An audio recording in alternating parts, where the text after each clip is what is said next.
The most insufferable little starlet in Hollywood, Rachel Zegler, as quickly as she wanted to deride over half of the American population and even more people around the world. She was forced. Oh no, I'm sure this apology came to her in the middle of the night where, you know what, she just had to come back to Instagram and post. It's all right if other people think differently than me. You know, we can all come together, right? I'm sure she came up with this statement all by herself in a format that looked a lot like her other mindless diatribes, but with a keen eye, you'll notice a couple of important distinctions. But first and foremost, Disney's Snow White actress Rachel Zegler causes controversy with unhinged social media election tantrum, hopes Trump supporters never know peace. But as you recall, we went over this last week where, Disney's Snow White actress launched into an unhinged social media meltdown, flying off the handle in the wake of President-elect Donald Trump's victory over Vice President Kamala Harris.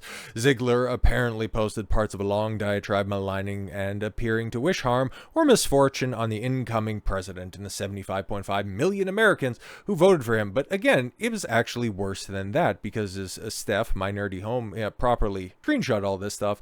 I echo Ethel Kane's statement now more than ever. May Trump supporters, Trump voters, and Trump himself never know peace. That right there, under a different regime, and if this was talking about a different demographic of people, under the old guard at Twitter, that would definitely get you banned. I'm sure if you posted anything like that for a different demographic of people over there on your old liberal hug box that has become blue sky, that might end up getting you tossed out of the club toot suite, but because it's against Orange Man and Orange Man supporters and voters, you're totally fine with getting away with this stuff, right? And she would go on to post several other more and more unhinged statements, but overall, her final statement on the day, I will love through these 4 years as best I can. Fuck Donald Trump. It's like, you're a little bit contradictory there, I would say, on that. But as you can see right here, okay, the way that she writes, it's very basic, kind of like her. It's very apropos. She uses very short monosyllabic verbiage.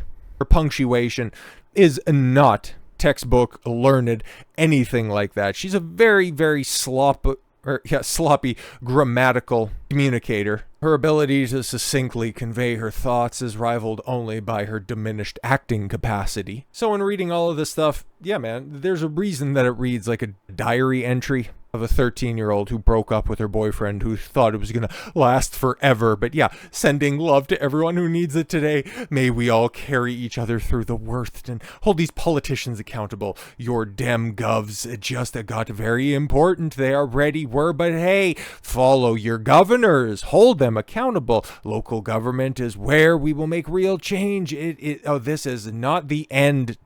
Ever. No capitalization. No commas. She uses a couple of exclamation points, but overall, this would be a failing grade in any English class. So that's why to compare and contrast that with an apology note, you're going to notice something very different, even though, like I said, and like we have pulled up right here, so we've got the apology that's right here, and it looks very similar, so that, for just a uncautious eye, you might think, oh, okay, maybe she sat on this for a little while, had a moment of a reflection and really came back around and went, oh, okay, cool. So I have two major projects in successive months that really need my help, or at least don't need me to be detrimental. Like, she's got that A24 slasher film, Y2K, which I forget which video it was, but I actually said, you know what? For her to cut her teeth and to actually evolve as an actress, those are the roles that she should be taking, not things that are way too big for her station. Just because, she got anointed by Steven Spielberg as the next big one doesn't necessarily mean that she can immediately jump into those roles. There was a point in time where, you had to build up your resume. Like, you look at everything that Christopher Lee, and don't even think for a moment that I'm comparing the overall talents or even the potential for Rachel Zegler to the late, great Christopher Lee. Just don't get it twisted there. But you take a look at his credentials, like all of the bit parts and bit roles that he was taking, multiple dozens that were coming out in the early days of his career when he came back from World War II, back when actors would actually accomplish something before playing pretend for a living. Yeah, he has hundreds of credits to his name. Rachel Zegler, yeah, she came out and she immediately did West Side Story, Shazam 2, Snow White, and now this Y2K movie, which is the lowest billing I think that she's ever gotten on a marquee at third. Shazam's probably a little bit lower than that, but still, at one point in time, being a superhero in even a DC film, that carried with it quite a bit of potential. But yeah, she has like a half dozen credits to her name. She's getting all of these opportunities when everything that she's been attached to has been a bomb, okay? For everybody Monday morning quarterbacking the Hunger Games, yeah. Oh, it actually, it only cost like $100 and some odd million to make, and it ended up, making 300 and some odd at the box office. It's like, cool. Lionsgate, you don't spend $100 million in order to maybe make $50-60 million. And then also, like, you take a look at the other Hunger Games movies and you see the precipitous drop off on returns on that one. You can chalk it up to one unlikable broad. Like Jennifer Lawrence, she wasn't the Jennifer Lawrence that she would eventually become, but all of her movies, yeah, those stupid Hunger Games movies dominated the top of the best performing films when they were coming out each and every year. Hunger Games, The Ballad of Songbirds and Snakes, which I bet you guys don't even remember, it came out this time last year to, minimal fanfare and was immediately forgotten, except for the sycophants that were like, oh no, Rachel Zegler totally owned the chuds. Like, cool, but now her PR company is totally owning her, because look at this, man. Okay, and this just kind of shows you, this gives you an insight into her headspace where, okay, I'd imagine she probably got this statement from her PR company going, what the fuck are you doing, trying to tank another goddamn set of movies? No, you go ahead and you post this shit right fucking now, otherwise I'm dropping you, and you can go find yourself another acting agency, one that'll put you on, otherwise have fun opening an OnlyFans account, because what in the blue hell are you doing? So through gritted teeth and rolling eyes, she decided to copy-paste this statement, put it on a background to make it look somewhat acceptable, because you're going to notice a couple of different things. First and foremost, you're greeted with proper punctuation, something you don't see at all here whatsoever when you've got proper names, when you've got the beginning of a statement, when you've got even the beginning of a post. That's what you see here. That's what you don't see over here. Hi, everyone. Comma. Again, something is like, what is going on?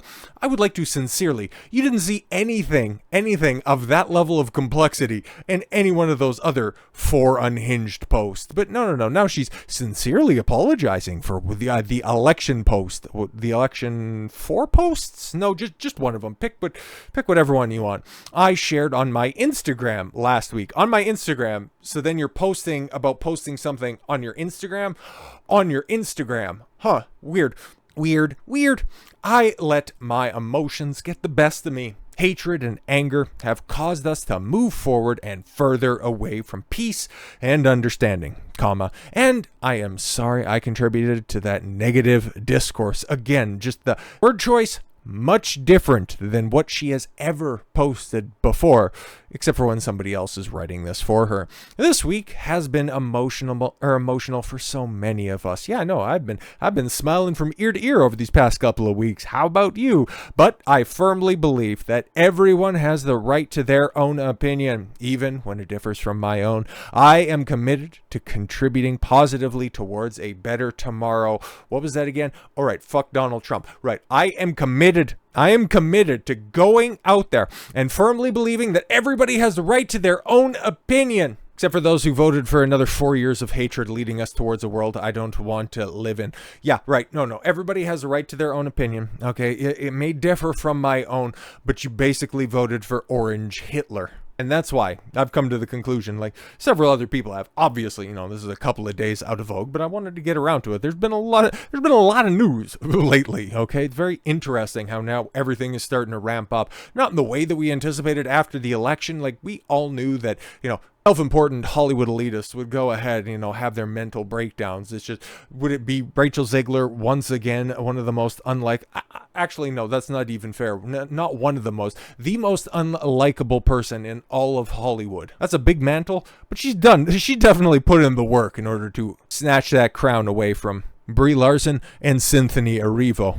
Couple this with the what was that, Bob Iger, when he had to do an earnings call talking about all of Disney's upcoming productions, both coming out towards the end of this year, where you have is that Moana 2 or live action Moana, something like that's coming out. I think it's Moana 2 coming out at the end of the year. You got the Mufasa movie, that's going to be an interesting bellwether, and then of course live action Lilo and Stitch. All of the Marvel stuff, none of the Star Wars stuff, because there isn't really any to talk about, but specifically noting, even though you had all of those live action remakes and sequels, prequels, remakes in general that Disney has, but notably leaving out Snow White, you wonder. It really does beg the question if Disney, with their marquee princess, okay, the film that launched the studio, the story that took this company to the next level, are they trying to bury it? Are they trying to diminish it? They can't really, because they're also pot committed on this one, because there's reports. And yeah,